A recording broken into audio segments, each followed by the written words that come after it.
Serlink — это пилотный проект, который мы запустили в октябре прошлого года, 2019 года. Это молодежный проект, который работает в 3 областях Кыргызстана: в Иссык-Кульской, Джалалабадской и Ошской областях. И это медийный проект, то есть посредством этого проекта мы реализуем 5 медиакомпаний.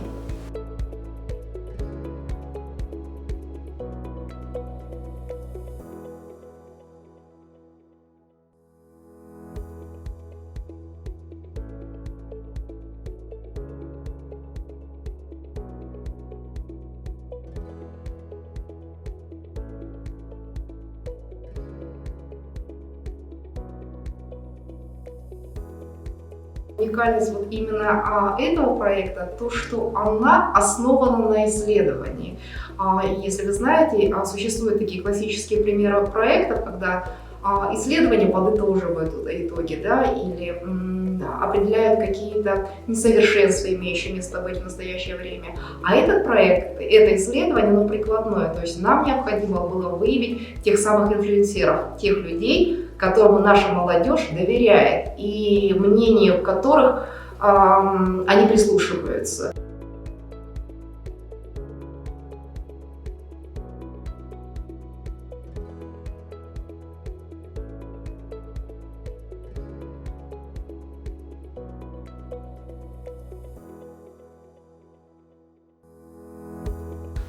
Согласно нашим правилам и процедурам, мы обязаны объявлять открытый тендер на предоставление исследовательских услуг.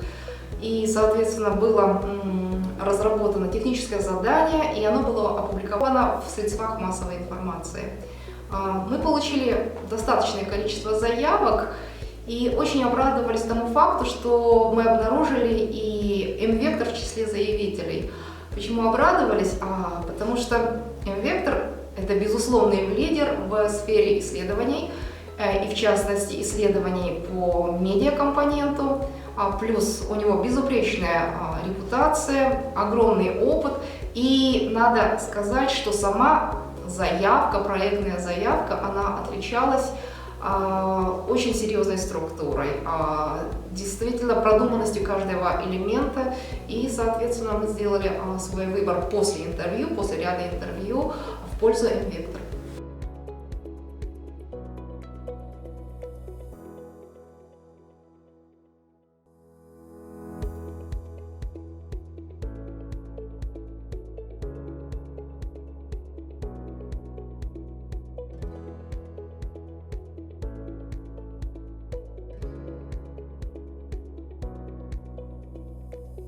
Я бы хотела здесь особо отметить работу сотрудников М-Вектор.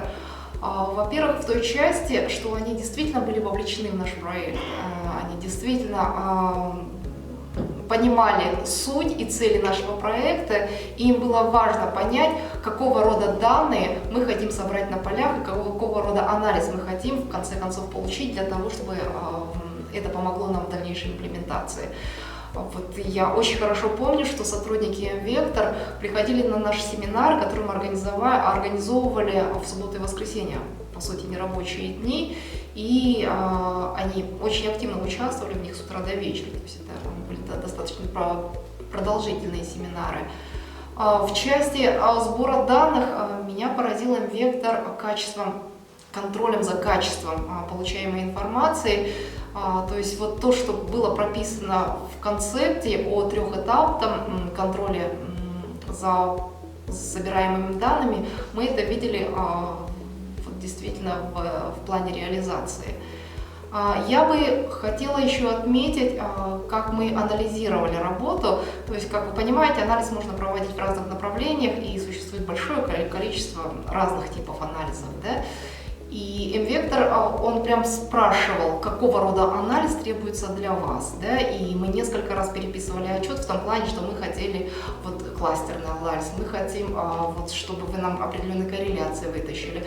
То есть М-Вектор и ребята из М-Вектора очень трепетно относились именно к нашим запросам, и это, наверное, один из хороших таких примеров вот этого сотрудничества, когда исследования служат непосредственно целям и задачам проекта. Результаты исследования, они, конечно, были для нас особенно ценны, потому что, во-первых, именно благодаря результатам исследования мы смогли сформировать наш список инфлюенсеров, которые впоследствии стали нашими медийными лицами для наших медиакомпаний. Во-вторых, мы четко понимали, что некоторые наши таргетные локации могут не совсем покрываться нашими онлайн-медиакомпаниями, и у нас были эти данные, что не все наши регионы оснащены медиадевайсами, что у них есть доступ в интернет.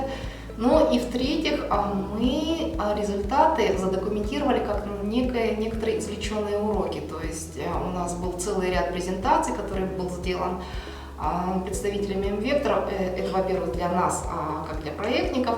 Во-вторых, мы делали презентацию для наших партнеров, которые имплементируют проект. И была большая презентация для наших региональных офисов, разбросанные по азиатскому региону, я имею в виду Юго-Восточную Азию, то есть для специалистов Мьянмара, Индонезии, Шри-Ланки, Египта, Пакистана, Афганистана и других наших партнеров.